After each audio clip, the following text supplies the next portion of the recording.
مر الزمان تألقا وأضاء للدنيا طريقا. فضیلت سفر.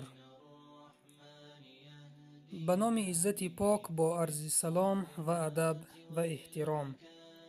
آنچه که دل را می کشاید و ابر غم و اندوه را دور می سازد به دیار و شهر سفر کردن است.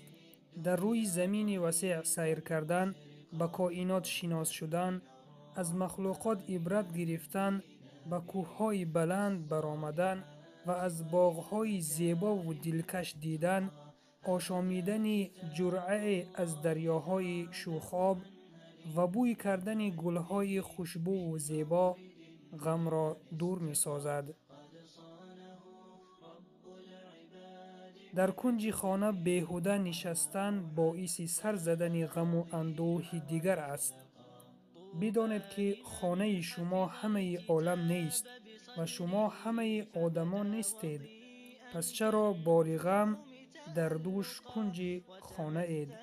قرآن عظیم الشأن را میان باغها در حضور امواج دریاها با همنوایی خوانش پرنده ها با خضوع و خشوع دل بخوانید.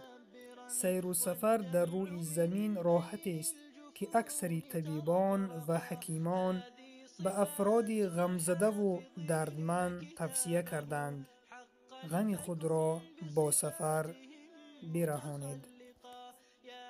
وكتاب ربك في الفؤاد تمزقا.